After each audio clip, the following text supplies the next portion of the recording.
ఈ online betting కానీ online ఈ యాప్లు కానీ లేకపోతే ఆన్లైన్ రమ్మీ లాంటి గేములు డిజిటల్లీ ఈ గేమింగ్ ఏదైతే జరుగుతుందో ప్రధానంగా బెట్టింగ్ ఏదైతే జరుగుతుందో దీని పట్ల రాష్ట్ర ప్రభుత్వము అప్రమత్తంగా ఉండాలి, కఠినంగా వ్యవహరించాలని నిర్ణయం తీసుకున్నది అధ్యక్ష.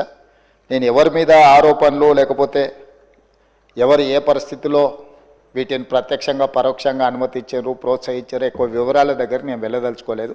రాష్ట్ర ప్రభుత్వం స్పష్టంగా బెట్టింగ్ యాప్లు కానీ ఆన్లైన్ బెట్టింగ్ కానీ ఆన్లైన్ రమ్మీ గేమ్ల పట్ల అప్రమత్తంగా ఉండడమే కాదు కఠినంగా వ్యవహరించాలని ఈరోజు రాష్ట్ర ప్రభుత్వం నిర్ణయం తీసుకున్నది. దీన్ని నిరోధించడానికి నిషేధించడానికి అవసరమైన చర్యలు తీసుకోవడానికి ఒక స్పెషల్ ఇన్వెస్టిగేషన్ టీం, వీలైతే సిబిసిఐడి కానీ లేకపోతే అధికారులతో సమీక్ష చేసిన తర్వాత ఒక స్పెషల్ ఇన్వెస్టిగేషన్ టీంని వేసి కఠినంగా వ్యవహరించాలని చెప్పి ఈరోజు రాష్ట్ర ప్రభుత్వం నిర్ణయం తీసుకున్నది అధ్యక్ష. అదేవిధంగా గతంలో చేసిన చట్టంలో దీంట్లో ప్రధానంగా 2 సంవత్సరాల కంటే మించి శిక్ష కూడా లేదు. రేపు వచ్చే సమావేశాలలో ఈ ఆన్లైన్ బెట్టింగ్ నిర్వాహకులకనే కాదు ఆడేవాళ్లను బాధితులను అదేవిధంగా ఈ ఆన్లైన్ అడ్డగోలుగా నిర్వహిస్తున్న వాళ్ళ పట్ల శిక్షను కూడా పెంచడానికి అవసరమైన చట్టాలను కూడా అవసరమైతే మనం సవరించుకోవాల్సిన అవసరం ఉన్నది అధ్యక్ష. ఎందుకంటే శిక్ష కఠినంగా ఉంటుంది, ఎక్కువ కాలం ఉంటుంది అని ఎప్పుడైతే తెలుస్తుందో నేరం అనేది తగ్గుతుంది.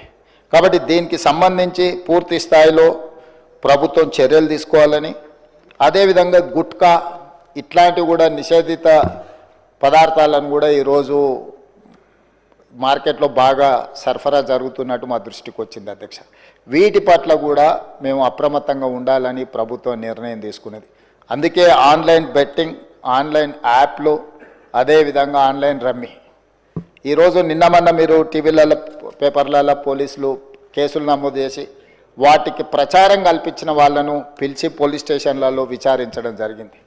వాటికి ప్రచారం కల్పించే వాళ్ళను పోలీస్ స్టేషన్లో పిలిచి వాళ్ళను విచారించడం ద్వారా ఈ సమస్యకు పరిష్కారము శాశ్వతంగా దొరకదు. వీటిని నిర్వహించే వాళ్ళు, వీటిని ప్రమోట్ చేసేవాళ్ళు, చివరికి ఈ యాప్ల ద్వారా లబ్ధి పొందుతున్న వాళ్ళను వీళ్ళందరినీ పూర్తి స్థాయిలో విచారించి కఠినమైన చర్యలు తీసుకున్నప్పుడే ఈ సమస్యకు పరిష్కారం దొరుకుతుంది అధ్యక్ష. అందుకే దీన్ని పూర్తి స్థాయిలో విచారించాలంటే పక్క రాష్ట్రాలు పక్క దేశాలలో కూడా విచారణ చేయాల్సిన పరిస్థితులు ఉంటాయి.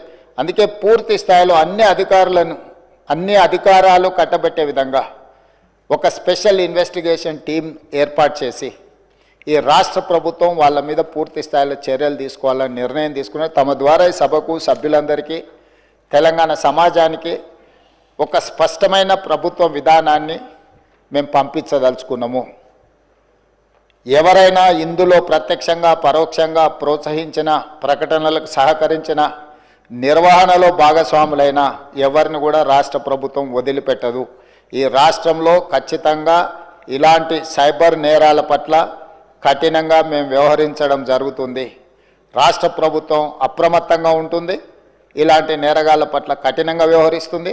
ఈ సభ ద్వారా సభ్యులందరికీ నేను ఈ ప్రకటన ద్వారా ఒకే మాట చెప్పదలుచుకున్నా, స్పెషల్ ఇన్వెస్టిగేషన్ టీంను ఏర్పాటు చేస్తున్నాము. తద్వారా అందరినీ కఠినంగా అణచివేయడమే కాకుండా చర్యలు తీసుకుంటామని తమ ద్వారా తెలియజేయదలుచుకున్నా అధ్యక్ష.